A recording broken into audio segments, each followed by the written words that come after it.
सेहत सही और लाभकारी। अरे भाई वाह, आज तो हमारे गांव में कुछ अलग ही माहौल है। सुबह सुबह इतनी भीड़ और ये लाउड स्पीकर से आवाज।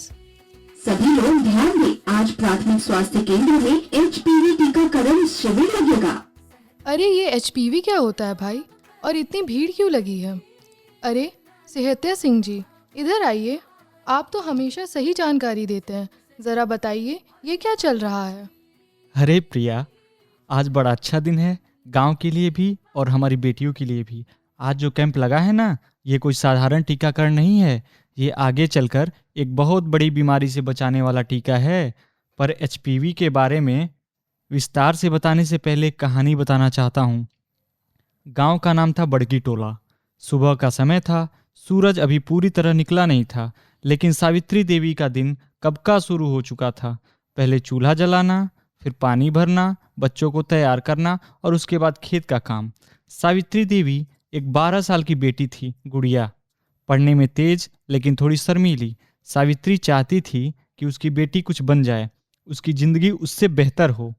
एक दिन गांव में आशा दीदी आई और उन्होंने बताया कि प्राथमिक स्वास्थ्य केंद्र में HPV टीकाकरण शिविर लगने वाला है। उन्होंने समझाया कि ये टीका लड़कियों को आगे चलकर एक खतरनाक बीमारी सर्वाइकल कैंसर से बचाता है। सावित्री देवी पहले थोड़ा हिचकिचाई। उन्होंने अपने पति रामलाल से बात की। रामलाल पहले तो बोले, अरे हमारी बेटी तो बिल्कुल ठीक है, उससे क्या ज़रूरत है टीके की। लेकिन आशा दीदी ने धैर्य से समझाया, भैया यही सही समय है। ये टीका बीमारी होने के बाद नहीं, पहले काम करता है। अगर अभी लगवा दिया तो आगे चलकर बड़ी बीमारी से बचाव हो जाएगा। रामलाल कुछ सोच में पड़ गए। उन्होंने आसपास के लोगों से भी पूछा, लेकिन किसी के पास पूरी जानकारी नहीं थी, बस अफवाहें थीं। तभी एक दिन उन्होंने रेडियो पर एक कार्यक्रम सुना, जिसमें मेरे जैसे ही एक स्वास्थ्य कार्यकर्ता समझा रहे थे कि ये टीका सुरक्षित है और क्यों ज़रूरी है। उस दिन के बाद रामलाल का नज़रिया बदल गया। उन्होंने कहा, अगर एक छोटा सा टीका मेरी बेटी को जिंदगी भर की बीमारी से बचा सकता है तो हम क्यों पीछे रहें। अगले ही दिन सावित्री और रामलाल अपनी बेटी गुड़िया को लेकर कैंप पहुंचे। वहां कई और लड़कियां भी आई थीं। शुरुआत में गुड़िया थोड़ी डरी हुई थी, लेकिन जब उसने देखा कि बाकी लड़कियां भी हिम्मत से टीका लगवा रही हैं तो उसने भी मुस्कुराते हुए कहा, अम्मा मैं भी लगवाऊंगी। टीका लगने के बाद बस थोड़ा सा दर्द हुआ, लेकिन 2 दिन में सब ठीक हो गया। धीरे धीरे गांव में और लोग भी प्रेरित हुए। सावित्री देवी अब खुद दूसरी महिलाओं को समझाने लगी। रामलाल भी पंचायत में इस विषय पर बात करने लगे। कुछ महीनों बाद बड़की टोला में एक बदलाव साफ दिखने लगा। ज़्यादा लड़कियां टीका लगवा रही थीं, लोग अफवाहों की जगह सही जानकारी पर भरोसा करने लगे थे, और सबसे बड़ी बात, अब बेटियों की सेहत को लेकर गंभीरता बढ़ गई थी। सावित्री देवी अक्सर कहती थीं, पहले हम सोचते थे कि ये सब शहरों की बात है, लेकिन अब समझ में आया कि हमारी बेटियों का भविष्य हमारे ही हाथ में है। ये कहानी सिर्फ सावित्री और गुड़िया की नहीं है, ये हर उस परिवार की कहानी हो सकती है जो सही समय पर सही फैसला ले। अच्छा, लेकिन ये HPV नाम तो बड़ा भारी लग रहा है, ज़रा खुलकर विस्तार से बताइए। देखिए, HPV का मतलब है ह्यूमन पेपिलोमा वायरस। नाम बड़ा लग रहा है पर बात आसान है। ये एक ऐसा वायरस है जो अगर शरीर में आ जाए और समय रहते रोका ना जाए तो महिलाओं में आगे चलकर सर्वाइकल कैंसर यानी गर्भाशय के मुंह का कैंसर पैदा कर सकता है। मतलब ये सीधी सीधी जानलेवा बीमारी तक ले जा सकता है। हाँ, और सबसे खतरनाक बात क्या है जानती हो प्रिया? क्या सेहतिया जी, अब तो आप थोड़ा डरा ही रहे हैं। डराने के लिए नहीं, समझाने के लिए कह रहा हूँ। इस बीमारी की सबसे बड़ी चालाकी ये है कि शुरू शुरू में इसका कोई लक्षण नहीं होता, न कोई दर्द, न बुखार, न कोई परेशानी जिससे लगे कि अंदर कुछ गड़बड़ चल रही है। मतलब इंसान को पता नहीं चलता। बिल्कुल, और यही वजह है कि जब तक लोगों को इसका पता चलता है तब तक कई बार बहुत देर हो चुकी होती है, बीमारी काफी आगे बढ़ चुकी होती है। अरे बाप रे, ये तो बहुत खतरनाक बात है। इससे बचने का कोई तरीका है या नहीं? यही तो अच्छी खबर है प्रिया। जहाँ एक तरफ इसका इलाज मुश्किल हो सकता है, वहीं दूसरी तरफ इसका बचाव बहुत आसान है। सच में? कैसे? HPV वैक्सीन से एक छोटा सा टीका जो आगे चलकर बड़ी बीमारी से बचा जा सकता है। जरा इसे और आसान करके समझाइए ना, ताकि हमारे गांव के लोग को भी अच्छे से समझ सके। ठीक है, एक उदाहरण से समझिए। जब हम खेत में फसल लगाते हैं तो क्या करते हैं? चारों तरफ बाड़ लगाते हैं ताकि जानवर अंदर ना घुसे। बिल्कुल, ताकि फसल सुरक्षित रहे। ठीक वैसे ही ये वैक्सीन हमारे शरीर के लिए एक सुरक्षा की बाड़ की तरह काम करता है। ये वायरस को अंदर आकर नुकसान करने से रोकता है। ओह, मतलब ये बीमारी को शुरू होने से पहले ही रोक देता है। हाँ, यही इसकी सबसे बड़ी ताकत है।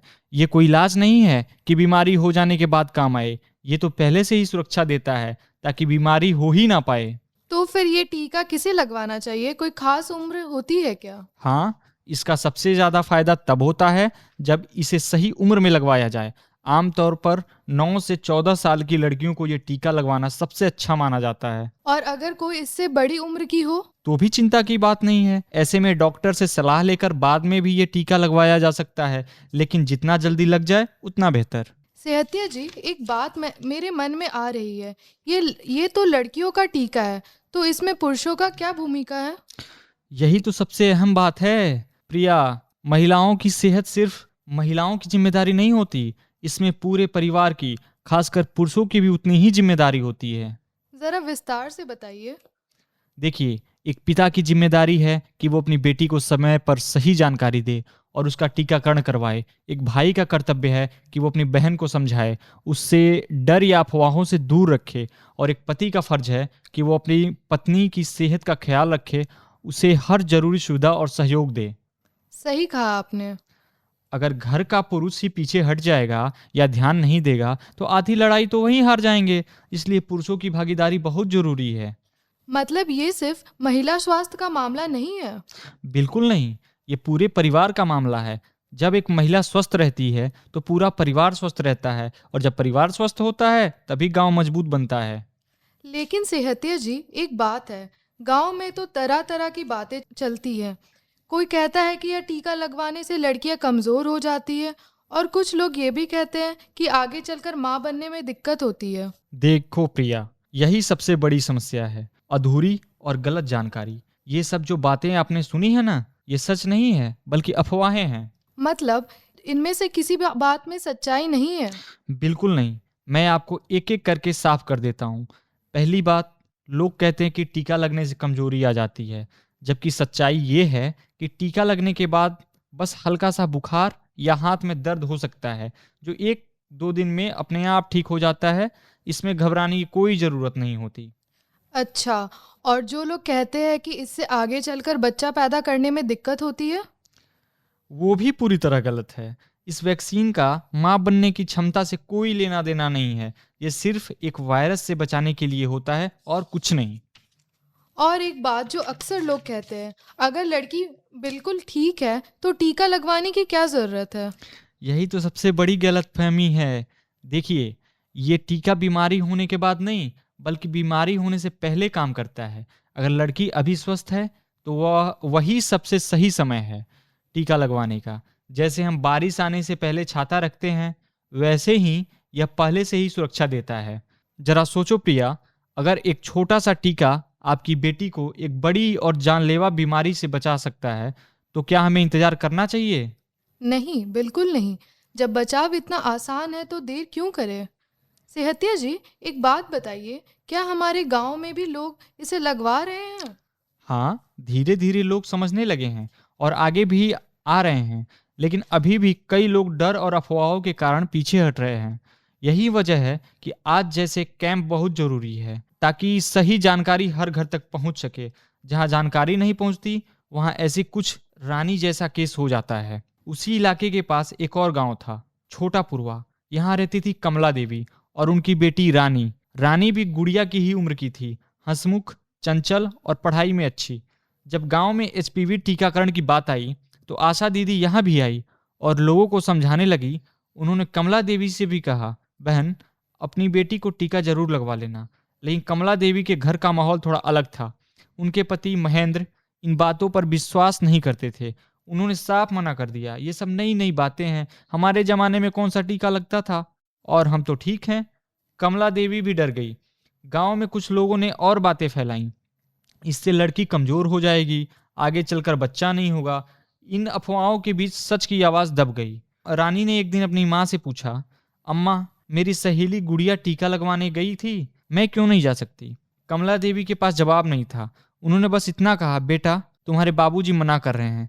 समय बीतता गया, बात वहीं रह गई। सालों बाद जब रानी बड़ी हुई, शादी हुई और एक दिन उसे बार बार कमजोरी और असहजता महसूस होने लगी। शुरू में सबने इसे सामान्य समझा, लेकिन जब हालत बिगड़ने लगी तो उसे शहर के अस्पताल ले जाया गया। डॉक्टर ने जांच के बाद जो बताया उसने पूरे परिवार को हिला दिया। यह सर्वाइकल कैंसर का मामला है और अब यह काफी आगे बढ़ चुका है। कमला देवी के पैरों तले जमीन खिसक गई। उन्हें वही दिन याद आया जब आशा दीदी ने समझाया था, जब रानी ने खुद पूछा था। महेंद्र भी चुप हो गए। उनकी आंखों में पछतावा साफ दिख रहा था। उन्होंने धीमे से कहा, अगर उस दिन हमने टीका लगवा दिया होता तो शायद आज ये दिन नहीं देखना पड़ता। इलाज शुरू हुआ, लेकिन अब रास्ता मुश्किल था। बार बार अस्पताल के चक्कर, बढ़ता खर्च, परिवार की चिंता और दर्द। रानी की बीमारी ने सिर्फ उसकी जिंदगी नहीं, पूरे परिवार को झकझोर दिया। आज कमला देवी हर घर जाकर एक ही बात कहती, अफवाहों पर मत जाओ, हमने अपनी गलती से बहुत बड़ा नुकसान देखा है, तुम ऐसा मत करना।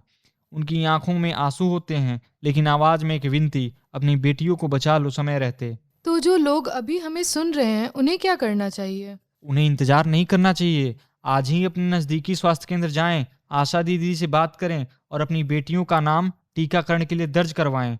और सबसे ज़रूरी बात, जो सही जानकारी आपने आज सुनी है उसे दूसरों तक पहुंचाइए। अफवाहों को नहीं, सच्चाई को फैलाइए। तो दोस्तों, आज हमने जाना कि एचपीवी क्या है, यह कैसे एक गंभीर बीमारी का कारण बन सकता है और एक छोटा सा टीका कैसे हमें बड़ी परेशानी से बचा सकता है। और याद रखिए, महिलाओं की सेहत सिर्फ उनकी अपनी जिम्मेदारी नहीं है, ये पूरे परिवार की जिम्मेदारी है।